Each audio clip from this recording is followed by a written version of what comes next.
এবং শুনব আমলের নিয়তেই শুনি।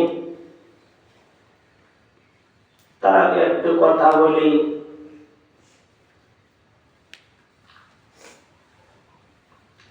আজ থেকে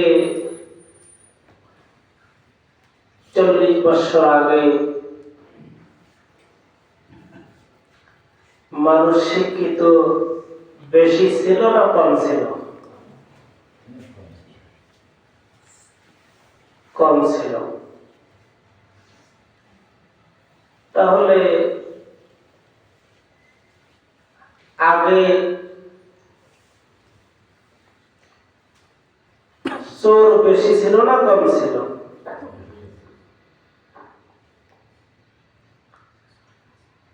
তো 40 বছর আগে শিক্ষিত মানুষ ছিল কম। যে মানুষগুলো চুরি করছে তারা অশিক্ষিত মূর্খ মানুষ, তারাই করছে চুরি।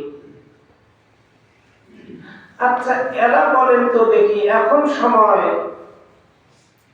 শিক্ষিত মানুষ কম না বেশি?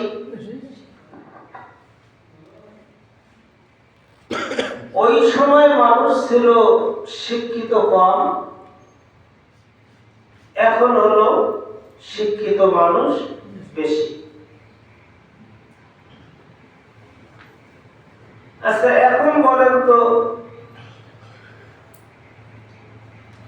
আগে মূর্খ মানুষ চুরি করছে আর এখন শিক্ষিত মানুষ চুরি করে।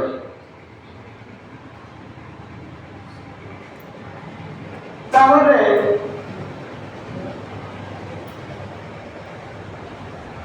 বর্তমান জামানায় যারা প্রেক্ষাপট, শিক্ষিত সংখ্যা অনেক বেশি, অনেক অনেক গুণ বেশি। চোর ডাকাত অনেক বেশি। আচ্ছা, বলেন তো দেখি, মূর্খ মানুষ কি ঘুষ খায় না শিক্ষিত? শিক্ষিত মানুষ এই ঘুষ খায়, আর মূর্খ মানুষ ঘুষ কোথায় পাবে? যারা ঠেলা গাড়ি চালায়, রিক্সা চালায়, ভ্যান গাড়ি চালায়, খেতে খামারে কাজ করে, হ্যাঁ, এদেরকে আর ঘুষ দেবে কে? তাহলে বোঝা যায় শিক্ষিত মানুষের ঘুষ খায়। যারা শিক্ষিত মানুষ, বেশি যত শিক্ষিত তারা দেখবেন টাইট ফিট পোশাক ওরা বেশি পরে। যারা প্যান্ট পরে তাদেরকে আমরা শিক্ষিত করি। লুঙ্গি পরা মানুষ শিক্ষিত হয়? লুঙ্গি তো পরে পরে, যদি আবার মাথার মধ্যে টুপি দেয় তাহলে ওখানে শিক্ষিত বলে না। যতই শিক্ষিত হোক না কেন, মুন্সি সাহেব, মৌলভী সাহেব, মনে হয় মানুষটা সমাজ জামাত চলে খায় আর কিছু করে না। যদি বড় চাকরিও করে, যদি প্রফেসর হয়, প্রিন্সিপাল হয়, তারপরে ওকে অনেকের ধারণা মাথায় টুপি থাকলে এই মানুষটা আর কিছু বোঝে না। এরা মনে হয় এখানে জুম্মার ইমামতি করবে, মক্তব পড়াবে, মাদ্রাসা পড়াবে, মানুষের বাড়ির জিয়ারত খাবে, মানুষ মারা গেলে খতম করবে, কোরআন শরীফ খতম দেবে নাকি? এর জন্য আমার বন্ধুগণ, আমার ভাইরা, লম্বা লম্বা করব না, সংক্ষেপে একটু কথা বলে দেই। আল্লাহ রাব্বুল আলামিন কোরআনুল কারীম নামক কিতাবখানা আল্লাহ নাযিল করলেন।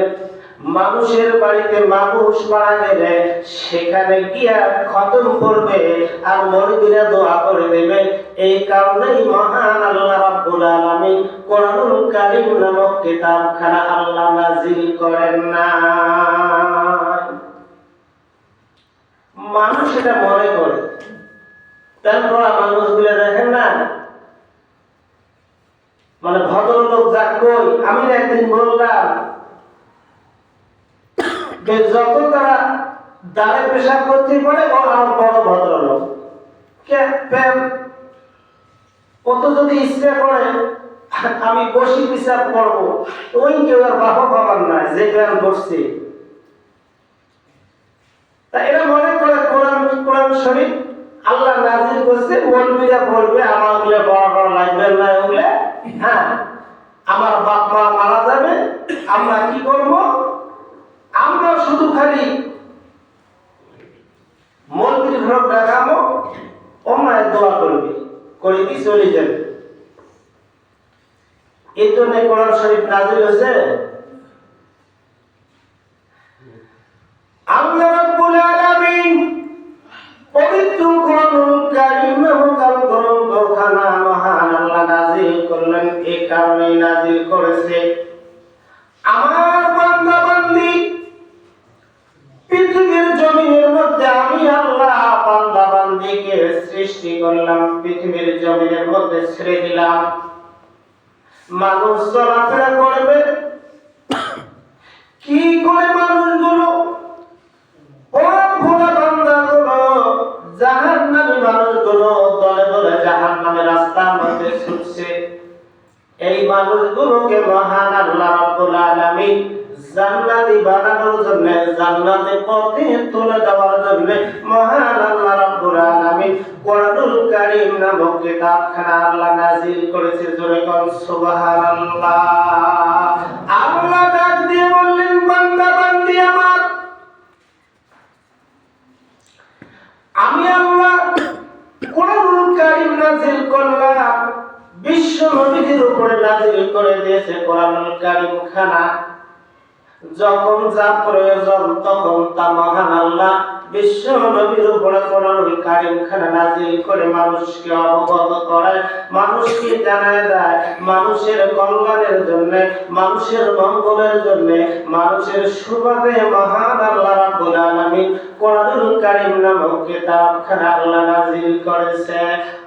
মুসলমান